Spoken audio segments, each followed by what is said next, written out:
The second Karen's shrill voice pierced the evening air. I knew my quiet Saturday was done for. Your stupid tree is dropping leaves in my yard, she screeched, her face red as the azaleas she was trampling. I stood on my porch, coffee mug frozen halfway to my lips, wondering how one woman could turn a leaf into a war crime. My name's Ellie, a 29-year-old graphic designer who moved to this sleepy suburban cul-de-sac in Willow Creek for one reason: peace. I'd spent years in a noisy city apartment, dreaming of a little house with a garden where I could sip coffee without someone yelling about parking spots. My new place was perfect cozy, with a sprawling oak tree in the backyard that shaded my hammock just right. The only catch: Karen, my next-door neighbor, who seemed to think my property was her personal battleground. It started small. Karen would glare over the fence when I watered my plants, muttering about wasting water. She'd complain my oak tree's leaves dared to drift onto her pristine lawn. I tried being polite, waving, offering to rake her yard, even baking her cookies once. Big mistake. She threw the cookies in her compost bin, claiming they were too sugary for her diet. I should have known then that Karen wasn't just a grump. She was a Category 5 entitlement storm. The real trouble kicked off 3 months ago. I came home from a late client meeting to find Karen in my backyard, yanking branches off my oak tree with a pair of rusty shears. These are a hazard, she snapped when I confronted her, waving the shears like a medieval knight. I was stunned. This wasn't her property. She'd hopped my fence, my locked fence, and was hacking at my tree like it owed her money. I asked her to leave, calmly, but she just scoffed. You'll thank me when this thing doesn't crash into my house. I called the cops that night, but by the time they arrived, Karen was back in her own yard, playing innocent. The officer gave me a sympathetic shrug and said, hard to prove trespassing without evidence. That's when I got smart. I installed a security camera, one of those cheap ones with night vision, and pointed it at the backyard. For weeks, it caught nothing but squirrels and the occasional raccoon. I started to think maybe Karen had backed off.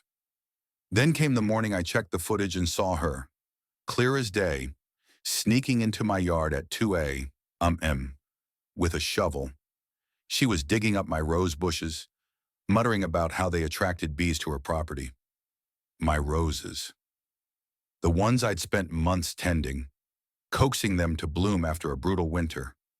I felt my blood boil, but I didn't confront her. Not yet. I had a plan. The next week, I put up a no trespassing sign, big and bold, on a wooden post by the fence. I also started documenting every move Karen made. The camera caught her tossing trash over the fence: coffee grounds, banana peels, even a half-eaten burger. She'd leave passive-aggressive notes taped to my mailbox. Your grass is too long. It's an eyesore. Your tree is a lawsuit waiting to happen. I saved every note, every clip, building a case. But Karen wasn't done escalating. Enter Mrs. Delgado, the twist I didn't see coming. Mrs. Delgado was the neighborhood's unofficial historian, a sweet 70-year-old widow who'd lived on the street for decades. She stopped by one afternoon with a plate of empanadas and a story. You know, she said, her eyes twinkling. Karen tried to bully my late husband into cutting down our magnolia tree back in '98. Said it blocked her view, we ignored her, and she backed off eventually. Mrs. Delgado's story lit a fire in me. Karen wasn't just my problem. She was a serial boundary stomper. And Mrs. Delgado had an idea: get the neighborhood involved. She hates being called out publicly. The conflict hit fever pitch on a Friday evening. I'd spent the day planting a new flower bed, marigolds, my mom's favorite, in her memory. I was sweaty, dirt-streaked, and proud when I stepped back to admire the neat rows of yellow blooms. That's when I heard the hiss of a hose. I peeked over the fence and saw Karen, in my backyard again, spraying my flower bed with her garden hose. Water gushed everywhere, turning my carefully tilled soil into a muddy swamp. Petals floated in the muck like drowned dreams. She wasn't just trespassing. She was destroying my work, my sanctuary, my home. I grabbed my phone and started recording. "Karen, what the hell are you doing?" I shouted, my voice shaking with rage. She didn't even flinch. "Your flowers are a nuisance," she yelled back, aiming the hose at me now, soaking my jeans. "They're bringing pests to my yard," I could have charged at her, yanked the hose away. But I remembered Mrs. Delgado's advice, public shame.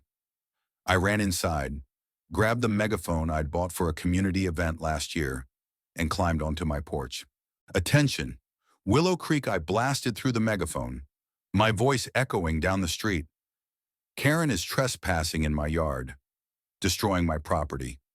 Come see for yourself." Neighbors poked their heads out, curious. Mr. Thompson, the retired mechanic, grabbed his phone. The Patel kids across the street started giggling, filming from their porch. Karen froze, the hose drooping in her hands, as faces appeared at windows and fences. She'd been caught, and she knew it.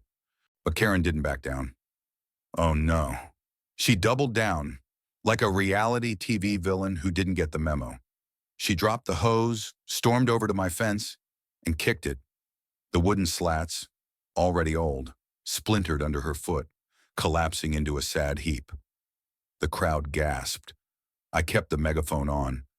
That's destruction of property. Karen smiled for the cameras.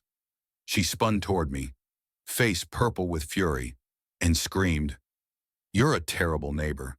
You're ruining this street." The irony was thicker than the mud in my flower bed. That's when the cop car pulled up. Someone, probably Mrs. Delgado, bless her, had called 911. Officer Ramirez, the same guy who'd shrugged off my first complaint, stepped out, his face all business. Karen tried to spin her sob story, claiming I was harassing her, but I had the footage. I showed Ramirez the security clips, Karen digging up my roses, tossing trash, and now her hose-wielding rampage and fence-smashing tantrum. The neighbors backed me up, their phones full of videos. Karen's jaw dropped as Ramirez read her rights, citing trespassing and vandalism.